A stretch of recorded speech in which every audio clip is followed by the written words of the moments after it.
on what all our participants just said. I was wondering, because I mean, there was mention of fear, of really action to be done, and really moving.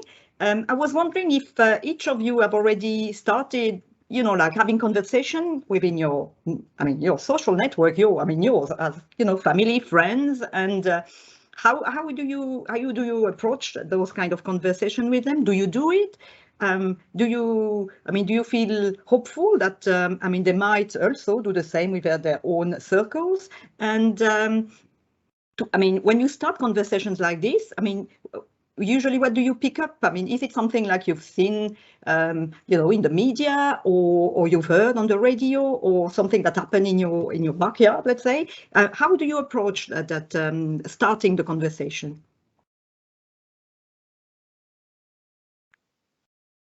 Maybe I'll pick a volunteer. Let's have Emma start. Oh no, Tanguy, go on. Tanguy. No problem. It's really a good question, because it's a tough subject. Most of the time when we speak about that, is just like a drinking conversation, how the world is crude and so on. But the good point is to bring, how to say that, that it's doable. It's just the point that it's doable. It's a huge challenge. It's not doable within 5 years, but we construct this crop in 150 years. We can let ourselves 50 years of work and of doing the process. It's really doable, and this feeling of we can do something is the most important, because solutions are here. They're everywhere. The solution, just it's difficult because we always we feel like, oh, it's too much, and we have always to deal with this kind of emotion, which is a lie. We can do it. It's a lot of work. It's not always nice, but it's doable. Anybody else who wants to take the floor after Tanguy? To add to what Tanguy said, I think a part of what also makes a discussion difficult when you start them is that it's not the same effort for everybody. There's a big difference. Some of the steps that need to be taken, buying some more sustainable products, are sometimes expensive in the sense that not everybody can participate. So it also gets this stigma that either you're like this tree-hugging happy person that you want to do everything for, or you come over as, oh yeah, but because you can afford it, you're trying to impose this on me. So that it adds as a dimension to the conversation, but it doesn't necessarily make it about the environment or climate change anymore, but about social status, which just makes it very difficult to have these type of conversations. So at least that's my experience. Yeah. And if I may, because both you and Tanguy have tackled two important parts, in your everyday life, all of you, what do you really think you are already doing to change a little bit this current situation? In practical actions, what are you doing? This is a very simple question, but also tough, because when you think, okay, but what really I am doing for the environment every day? Can we ask you? I know it's a bit of a personal invasive question, but please. Tanguy, I would a bit frame what Elena just mentioned, and we could maybe focus a bit on like food consumption, for example. Like, are you eating less meat, or I don't know, whatever, food consumption. What do you do about mobility as well, guys? Are you trying to walk more or to use alternative to cars or whatever? And maybe like in your own home about energy efficiency, what do you do? And small steps or big steps like solar panels, I don't know, on your roof. So we're curious. Like we are very curious. Please do. Please let us know. I don't want to lie too much. The truth is I reduced my meat consumption. But it has more to do with the welfare of animals as for the climate. Okay. Yeah. For the climate, I would say it's more about the clothes. You know that in our world we hear a lot about the GOTS, about the Grüne in Germany. But we can purchase that as a private person. It's possible. But it's what said Giancarlo. Not everybody can do it. You have to have still a good salary to afford it. The t-shirt, white t-shirt to 30 euros. We have to be honest, it's an investment. Yeah. Sorry.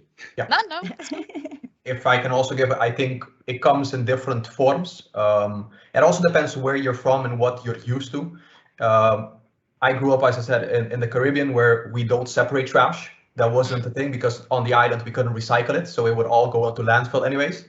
And then I moved to the Netherlands, and here downstairs I have 4 different garbage bins because we're used to separating into 4 things. And that's the norm. In the Netherlands, 4 things is the norm, and that's normal.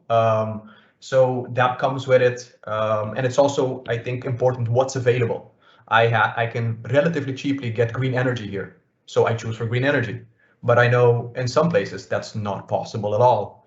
And indeed, as Tanji said, I think food is a we also eat vegetarian food, but just that's because we like it. And if you want the really more sustainable meats, that is indeed quite expensive. So you can't do that, and you don't need to do that every day. And in terms of mobility, it's also, again, what's available. We have a very good rail network in the Netherlands where we can go. But the reality is, like, for example, for my work, our plants aren't necessarily close to train stations. So so that's you can't do that, of course. Yeah. So yeah. What does the rest think? Yeah, I think that's definitely a good point. Yeah, I think that's definitely a good point, that it really depends where you come from and what your possibilities are regarding the several areas. I mean, also in Switzerland, the separating of the garbage is just a matter of course, just like so normal that it's like, for me, I'm just doing that a little bit unconsciously. I just know I have to separate these things. And yeah, also anyway, in other areas, I definitely make efforts to, I don't know, use energy more sustainably. Also, if that just involves small things like unplugging electronical devices, or of course turning off the lights when leaving a room, or using LED lights at home. Yeah, I think it's just also already with small things you can make a big difference. I was going to say, like, similar to everyone else, really, the recycling is a big part. And I think in the UK, the councils and the government are really picking this up now and really providing, you know, like the different bins for your household and things like that. But I also, I don't know, growing up, I've always loved fashion and clothing.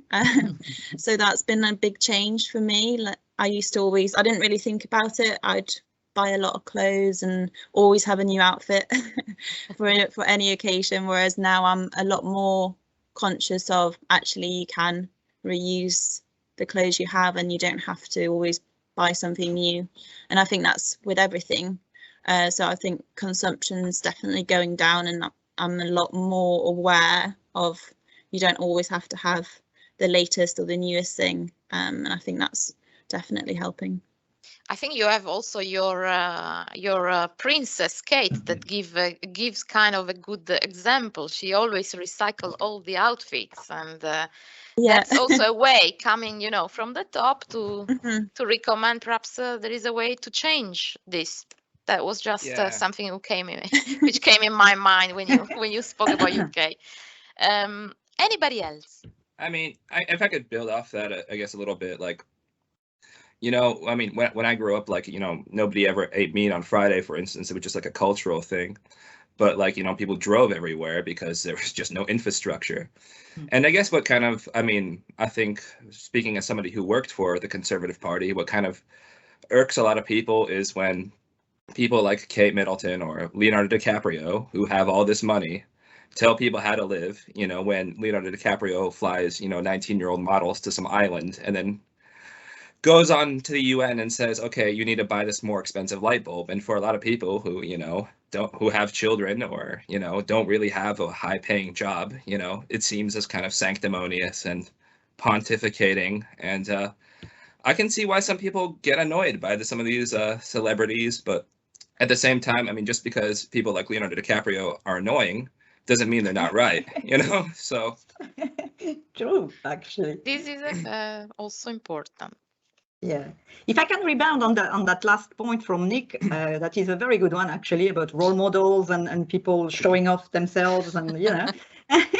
I was wondering if some of you had seen that film. What's in it? Don't Look Up. Did you guys? And yeah, so we were wondering, you know, preparing this. Nelly, one sec only. I'm just curious. How many of you watch it? Can you put the thumb up? I watched it to halfway. Yeah. Okay. Fell asleep. Okay. So good number. So, Okay. Yeah. So we know what we're talking about, guys. So I was just wondering about, you know, like the word environmentalist. How do you feel about that? I mean, do you think it's you know, what kind of feelings you have when you hear that the word actually is that? Do you think it's a good thing? It's a bad thing? What would you put on the environmentalist? And what should such a person do that would be good and positive for the planet and climate change? Do you think? Aha! I've startled people. Nadia. Nadia, you're muted. I don't think that there's one set definition for being an environmentalist, and especially looking at the movie Don't Look Up, it's really terrifying how real it is. When you have people like Nick said, like Leonardo DiCaprio and Angelina Jolie, the work that they're doing is amazing, but it's not realistic and it's not brought down to a local level, and it doesn't take into account all the different cultures. So in America, you can reduce, reuse, recycle, the 3 R's that you were like, that's drilled into you from day one as a child. But we don't have 4 bins here. I was absolutely astonished when I saw that when I first came to Belgium. And it's honestly really refreshing, because I think you have to be able to see new places in order to understand what environmentalist means in different countries. But all the plastic and all the food waste goes in 2 different bins, that's it. It's also really expensive to install solar panels, something my parents looked into, and prices just continue to increase. So I think people in America will say, I'm an environmentalist and all they do is reduce, reuse, recycle. But people in Belgium will say, well, you know, I'm only taking 10-minute showers and I'm only running the water when I need to. I'm only turning on the heat when I'm in the room.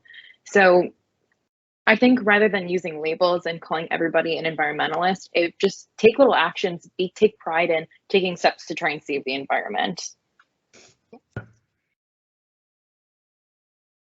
To add to what Nadia just said, I haven't watched the movie, but I don't particularly like the whole issue with labels is that you create a division. It's everybody in the in group and everybody in the out group, while theoretically it should be about changing the perception. We should all want a good environment. I mean, we don't all hike in the forest, but that doesn't mean that people would want the forest to be cut down, etc. And indeed, depending on where you are, the definition of when do you become an environmentalist is different.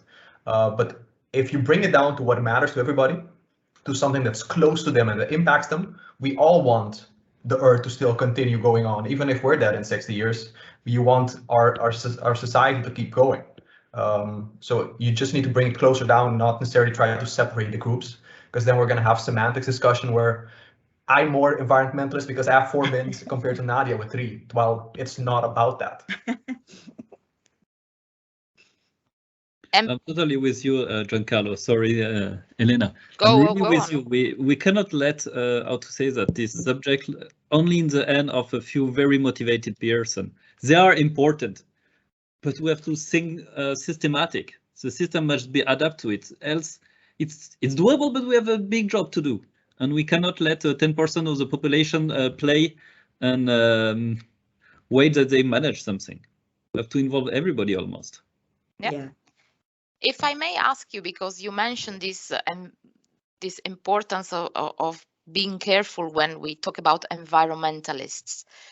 If you think back and, you know, when you were a bit younger than now, do you think that the educational institutions helped you to understand the importance of preserving the environment, or you learned much more in your everyday life, or with your family or with your parents? Where do you think you develop a consciousness for caring about the environment? Was it natural in yourself, or is it something that is coming from outside? It could be also the media or whatever. It's also interesting for us to understand this.